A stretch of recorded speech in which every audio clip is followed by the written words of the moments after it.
Greetings, ladies and gentlemen. It is your favorite Warlock, practicing necromancer, and overall dark sorcerer. Today, I want to bring to you curse working, or I should say, curse workings. In the past, I've done hexes that affected people on the other side of the world, made them turn pale white. It was like the lead disappeared from their pencil, so to speak, to teach them a lesson, so to speak. I've cursed people in the past verbally, and within 8 hours to 12 hours, the person was found dead.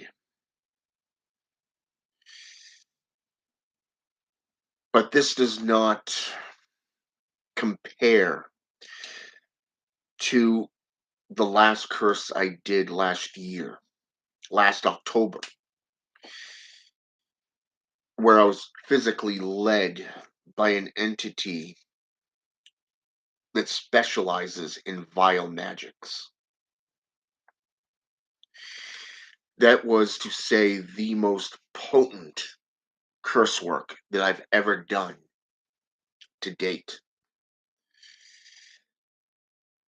But lately, the last 3 days, I've been doing a curse on someone who has hurt a member of my mundane family. And this family came to me and asked me to do this right.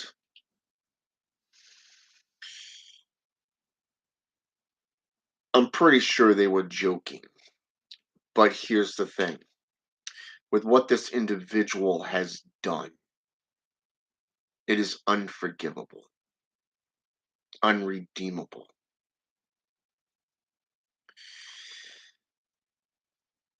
So I went into my chamber. I set out 9 candles, tea leaf candles, in a circle. I placed the ingredients in an inverted triangle, the triangle of evocation. I lit 3 candles and placed them on the points of that triangle. I used various different components and mixed them in with the sulfur.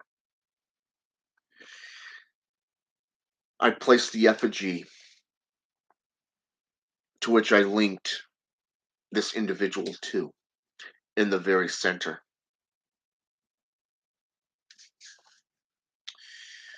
I lit 2 black candles, placed rusty nails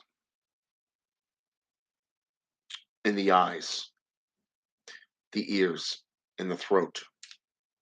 Basically, blind, deaf, and mute, this individual, with the intent to silence her, this individual, to the point where no one could hear her, no one could see her, and no one was going to help her, knowing that she made her bed. She made her bed. Now, I thought that ritual was done and over with, but I felt the call to leave everything the way it was. Following day, I went in, took it to a whole new level. Today, same thing. Third day.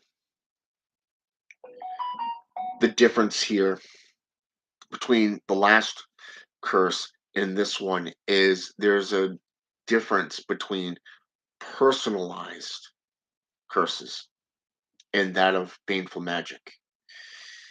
If you think about it, You have baneful sorcery, which is curse work. And then you have what is known as wrathful sorcery. Wrathful sorcery is personalized. It is directed with pure fury, pure rage, pure vindictive intent, malicious intent towards the target in question. This curse has been going darker and darker and darker. And I feel like this every time I go in and light these candles, every time I get down there and I start chanting, I start directing my anger and this fury towards this individual through this effigy and through the the link itself that is now linked to this effigy. I have a clear understanding that there is a difference between baneful sorcery and wrathful sorcery. S. Ben Cayenne was correct on this when he said this in his writings, his complete writings book. He was right about that. But working with these spirits of the dead, these gods and goddesses of the dead, working with the spirits of the realm of the dead, those who have been wronged in their lifetimes, calling on these spirits and bringing their rage into the fold, amplifying what I'm doing. This is vindictiveness. This is the wrath of a sorcerer, a warlock. I have only shown the videos to a few select individuals, kin, if you will, not biological family or foster family. No, I'm talking to my coven. I'm talking to my elders and to my own apprentices to show them what goes on during a curse or any kind of ceremonial, ritualized curse working. My apprentice continues to say, very powerful, that the face is not you. It's like you were possessed by something else. It's like you were gone. It was your face, but that those eyes and that look, that was something completely different. I looked at the snapshots that were taken. My eyes were pure green, pure green.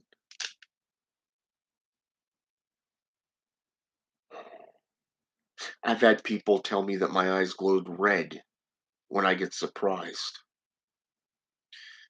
but this was something completely different. Completely different. I've never experienced anything like this. The chanting, the words that were being used, everything in conjunction just keeps getting darker, more malicious, and I like it. It's not that it is something that I prefer to do. No, I like the feeling that it gives me knowing that this working is succeeding. I can feel the link being established. I can feel the energy being sucked away from this target.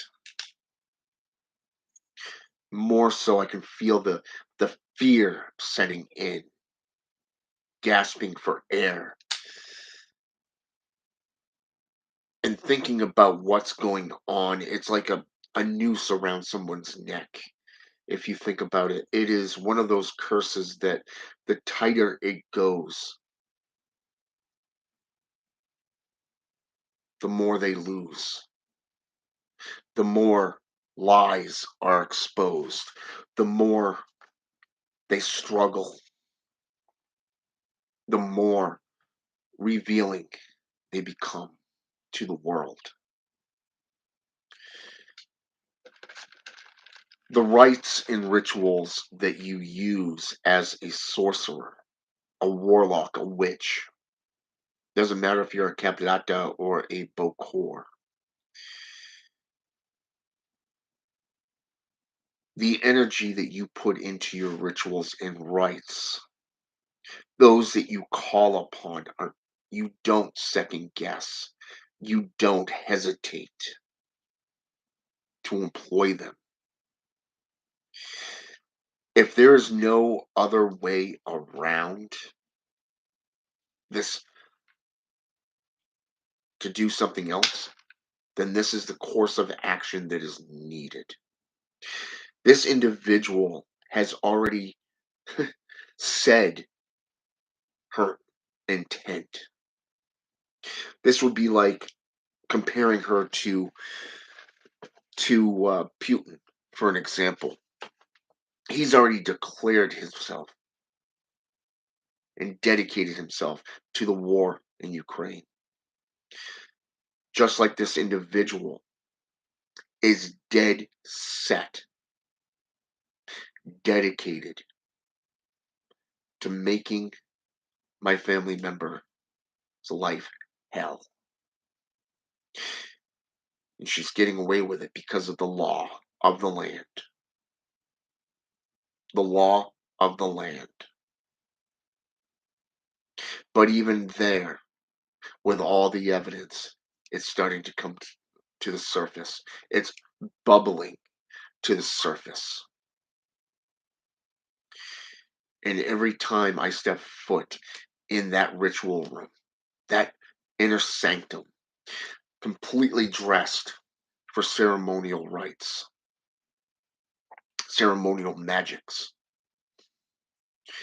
I'm completely dedicated to her destruction.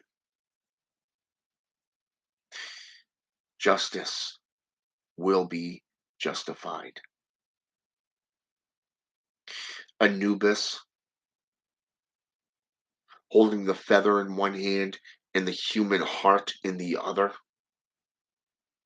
judging you depending on where you're going to end up for eternity, or that of Osiris with the weighing of the feather to the gold, judging you on your iniquity. That is the scale. That is the point of where these curses are going. And the thing is, even then, even then, that side of me that is vindictive, that side of me that is vengeful, wrathful, full of rage, I even have to be careful on how I do things. Because with the amount of rage that I can generate, well, it's been told to me that it can really fuck up the world from a mystical and magical perspective. So I've been working on control for the last few years, controlling that emotion, controlling that rage, that inner beast within, if you will. Spending most of my time in meditation through summonings and workings with them, with the spirits that I work with. But this is something completely different. It is something natural.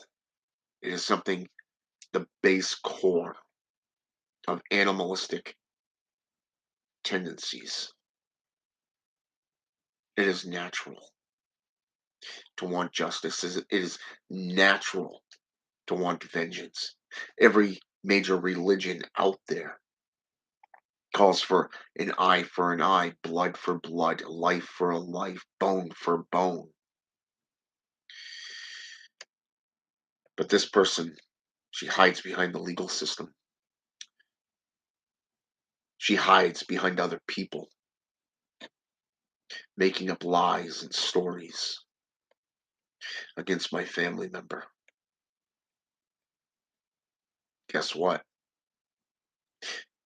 You can hide from them. You can hide from the law. You can lie to yourself and everyone around you. But when the spirits of the dead come calling, when those reapers come a calling, there is no place that you can hide. There is no place, no place that you'll be able to go that they will not find you. The reapers, the hellhounds, the ghouls, the revenant, the banshee, they're all coming. The wild hunt has begun, and the harvest of Baal, the Lord, is underway as of the 19th. And this curse working is only just getting started. Have a good night.